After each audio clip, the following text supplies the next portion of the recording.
Let's get this question started this evening with Monica Hernandez.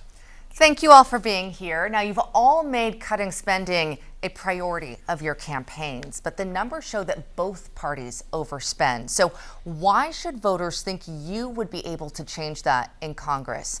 Alderman Levasseur, this question goes first to you. Great question, great point. A lot of people think the same thing. I hear it all over. Who is going to actually take charge? When Trump was in there, he was doing really well. Then COVID came along, and then the money really started to flow. You need somebody who has a lot of experience dealing with budgets. Now, I've been an alderman for 7 straight terms, and in 1999, I was an alderman for 1 term. In that interim between 1999 and about 2012, Manchester came up with a tax cap. And our tax cap has been the best thing that ever happened to Manchester. It has been what we needed to really slow down spending.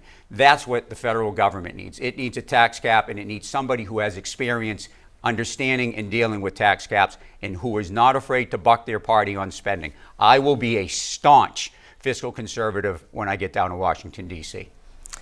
Ms. Novolitsky, this question goes to you. Thank you very much. As a small business owner, I know how to make the difficult decisions. We have never laid off in the 68 years that we've been in business. And during 2009-10 economic downturn, we tightened our belts, laid nobody off. They got their 40 hours, and we made it through. I know how to make the difficult decisions, and there are some spending issues that we can cut right away. We need to start clawing back some of the COVID money. We need to stop spending money on illegal immigration.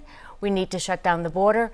We need to take care of people here, and we need to really rail in our spending so that we can take care of our elderly, our veterans, and our homeless, and our mentally ill. Councillor Prescott, same question. Certainly, to be able to really perform, you have to win a general election. I've done that twice.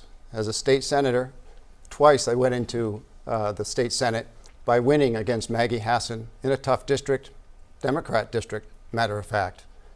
Winning is the first thing. The second thing is, when you see a budget deficit like we had here in New Hampshire, you weigh the needs and the wants, and you make sure you take care of the needs of our state, including mental health, including making sure we don't raise taxes. That's what we did when we were in the state Senate. I served there for 10 years and balanced budgets every single time and made sure.